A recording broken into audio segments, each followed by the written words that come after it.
Welcome back, everyone. I'm the Battle.Luck Gamer, and today we're going to be talking about another new archetype that's coming out in the Dark Archive sometime next week for the street date. I got a subscription, so I get the material a little bit early. The book is being sent out to me and whatever. No special, no kind of special service or anything like that. It's just, if anyone who could get the subscription would have access. Maybe soon I can start getting actual material from Paizo, but regardless, I do this because I enjoy it and because a lot of people want to see it.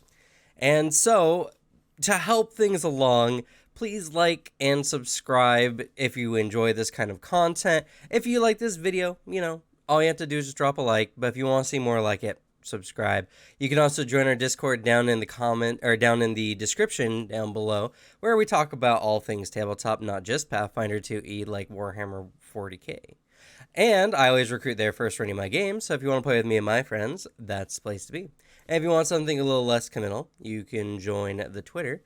But anyway, on to the archetype in question. Today we're doing one I've been very excited about, and honestly, after reading through it, it has really good story potential, even though it doesn't really add really all too much. But you'll see here, we're going to be talking about the Living Vessel, and I'm very excited for this one.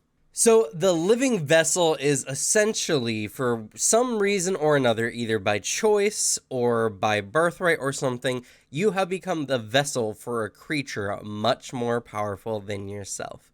This is a very interesting kind of archetype. It has a lot of narrative flair to it, but it is a rare archetype dedication. So you can't just take it. You got to ask your GM for permission. And not only that, but this particular archetype in general, you almost have to take right away because of the story implications. I'm sure it could happen organically in a story, but more often than not, this is probably something you want to start out with, and so you need to talk with your GM. The reason why, so in general, for access like uncommon, rare kind of things for weapons, archetypes, or whatever, they're always rooted in allowing the GM to say no if it doesn't fit the narrative or if the rules get a little murky, because uncommon or rare items tend to be very powerful, or they tend to have some kind of narrative disruptiveness to them in a sense. Like access to guns, for instance. Some people don't want guns in their game, so most, classes or archetypes are uncommon that use guns. That being said, this one in particular is rare, and that means it has deeper implications. For this archetype particularly, you can lose access to your character to the entity that lives within. That is something that you have to be okay with as a player. The GM has to want to put in that effort to, make that narrative come through. It's something that you have to agree on, and the DM has to do more work for the sake of your character. They may be happy to do it. It might make this story more interesting. But, this is something that you have to take into consideration when you take this archetype. So if the GM says no, I implore anyone, do not continue to bother your DM to allow you to get it. If they say no, it's because you're making their life harder and they don't want that.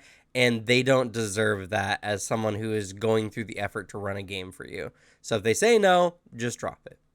That being said, I like this archetype, and I don't really think there's anything too serious about it. Let's pull up the actual dedication here, and I'm going to actually pull it up, even though I'll bleach out my face, because it's a little complicated. The general gist of a Living Vessel is that you need to spend an hour each day to assuaging the entity that lives inside you. The entity is often malevolent, and that's kind of the whole narrative of this. They're often an evil creature, but not always. But you have to do something to appease them. Now, it can be something as simple as meditating, or if the DM deems it necessary, you might have to commit vile and gruesome acts to keep the blessings of this deity. One of the many, many reasons why this archetype dedication is marked as rare is that the GM gets to decide a lot about what this demon wants from you, or whatever entity wants from you, and what comes along with it. And I keep attempting to say demon. So there's 3 types of entities that can essentially be in your character. It could be either a fae, an aberration or eldritch entity, or a fiend of some kind. So a demon, daemon, or devil, for whatever reason. So whatever entity it is, if you do not successfully do so, you take a -1 penalty to your will saves for 24 hours until you assuage the demon again. If you go on for a week without doing so, you become doomed 1, and this condition cannot be removed by any way until you allow the entity to take full possession of your body for 24 hours, during which it will pursue its own agenda.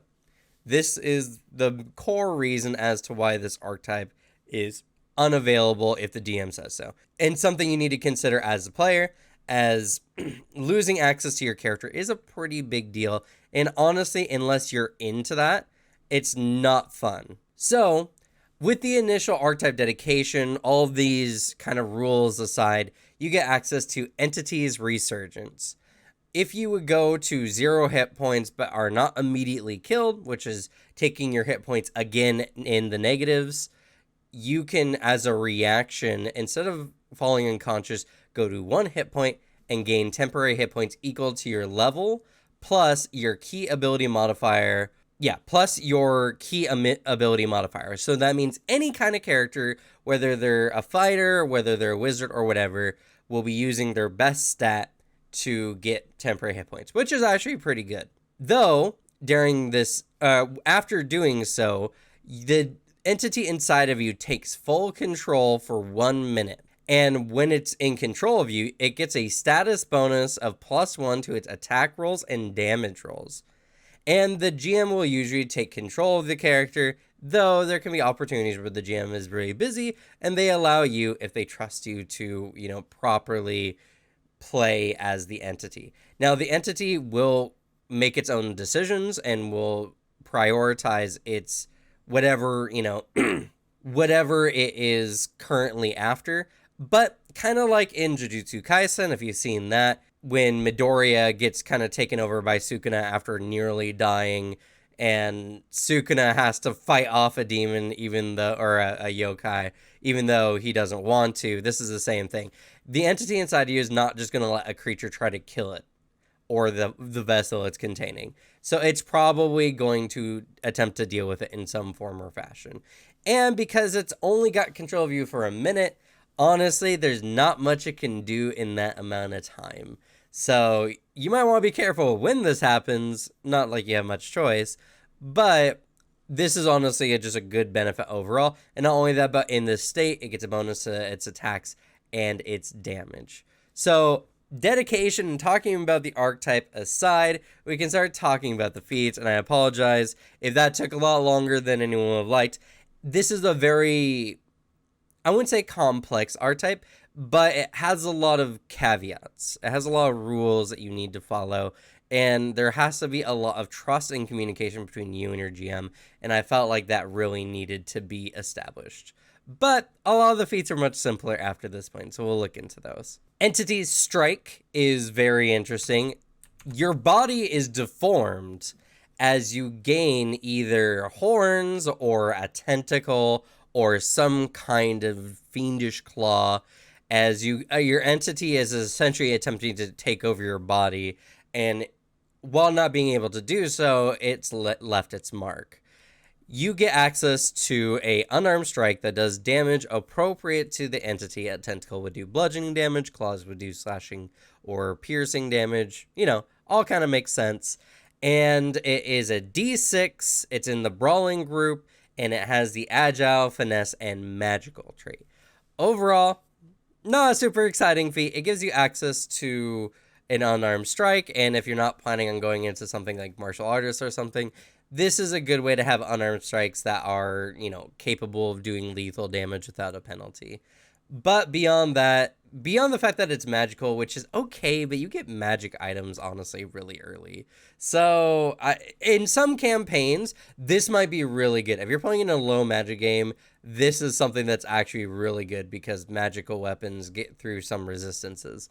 But most of the time, this is just aesthetic more often. If you want a cool claw or something on your character, there's a reason to take this. And I think that's pretty good. That's good enough. Tap Vitality is really strong. Actually, so strong. Let me double check. Yeah, it's really strong. Okay, so Tap Vitality. You tap into the life force of the creature that lives within inside of you, and you regain hit points. Pretty simple. Once per hour for a single action, correct? Yes.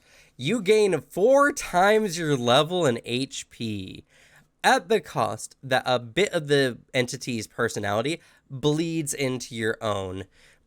If it's a fiend, for instance, you might become more sadistic. A fae might become more mischievous in a malicious way, or an aberration might just do bizarre and unknowable things.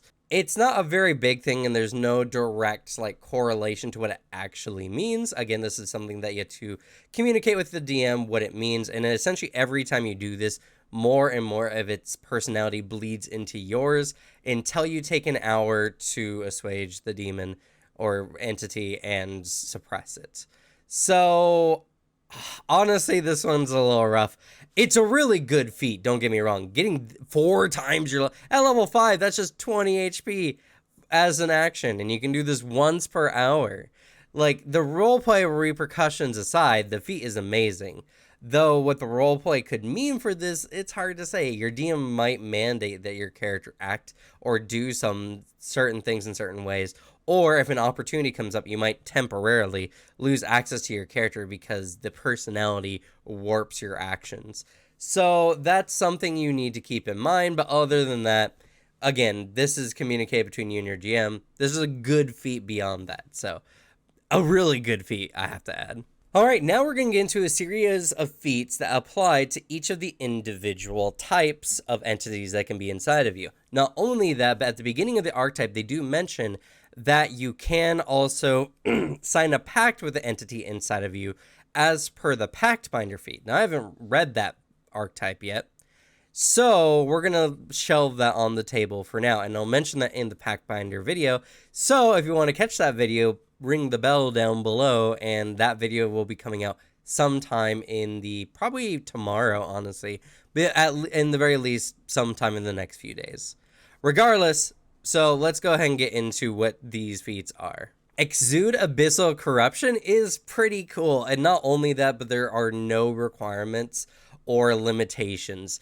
As an action, you coat your weapon and your body in some kind of demonic sludge that does an additional d6 damage when you make strikes with that weapon, or whenever you're struck by a melee attack, right? Melee strike dealt to you by an adjacent creature, yes.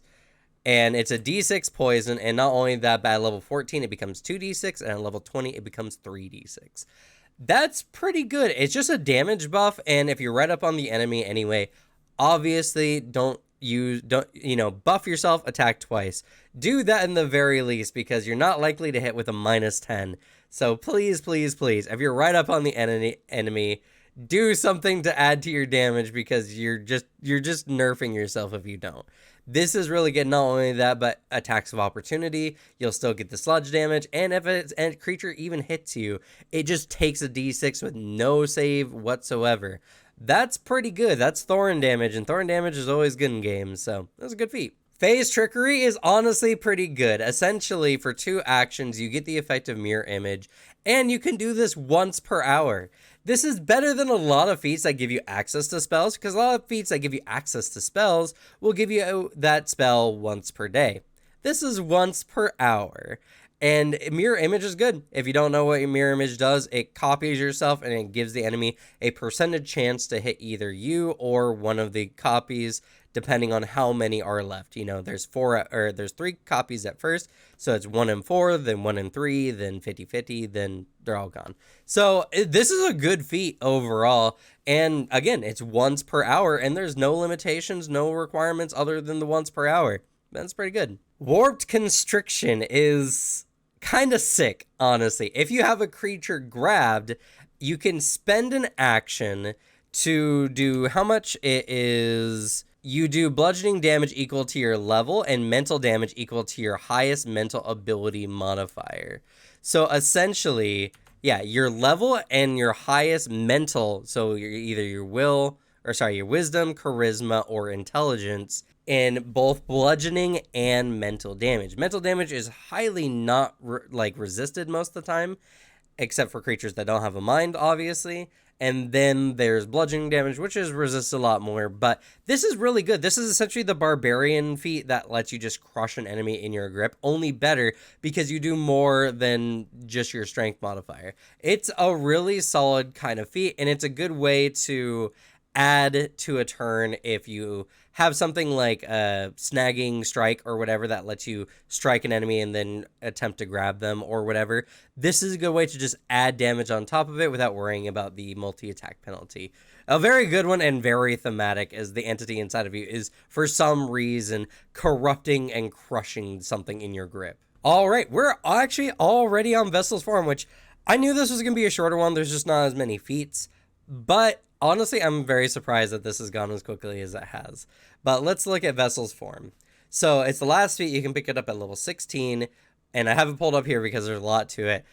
For 2 actions once per day, you can combine with the entity inside of you, becoming a powerful hybrid form that you are in complete control of, and you can stay in this form for a minute. During this time, if you're a medium or smaller creature, you become large and your reach increases to 10 feet. You get a +2 status bonus to attack and damage rolls, and a +1 status bonus on saving throws against spells, which that's actually really good, honestly. That bonus to other characters have to take a feat just to get that effect alone, and this gives you a bunch of stuff, including this. But if you have Entity's Resurgence, the status bonus to attack and damage rolls increases to +3 to account for the +1 you normally would get. During the time the 2 effects would overlap. Yeah. So pretty much during that, time, because they both have a minute, obviously, unless you went down and then immediately transform and immediately went down. When your transformation ends, it ends, and then your entity doesn't get as good of a buff, which is good. But yeah, if you go unconscious while in this farm, your teammates might be in a lot of trouble. If you have the entity's strike feat, the unarmed attack you gain from it increases from a D6 to a D8. That's really good, and because it has agility and finesse, that's a really good strike overall, especially if you're a dex fighter. And you get 40 temporary HP, and you get a fly speed equal to your land speed. So that is a really good feat. You just get a really big buff once per day, and you're in complete control. Unlike a lot of the beginning feats, for a lot of the later feats, there's just not any roleplay disadvantages, which I really like. It makes it easier, and it makes it seem that the more powerful your character gets, the more in control you are, which makes a lot of sense. And this final form, you just get a lot of buffs. This, honestly, for 2 actions, it's better than a lot of spells. The reason why this is also rare, has so many disadvantages, is because a lot of these feats are better than other feats in the game. The Fey one that we mentioned before that gives you mirror image once per hour, again, that's better than most feats in the game, because most feats that give you a spell only give you it once per day. This battle form is really powerful, gives you flight, gives you 40 temp HP, which even most transformation-based abilities don't give you that much temp HP. Overall, the Living Vessel is a really fun and interesting archetype. And this is what I love about the Dark Archive, and we still got more archetypes to come. So, as I mentioned before, keep an eye out because we're going to be coming out with more of these archetype videos as time goes by. And with that, we're going to go ahead and end this video. Thank you all so much for watching. Good luck with your games. Leave the bad luck to me, and I'll see you all next time. Bye.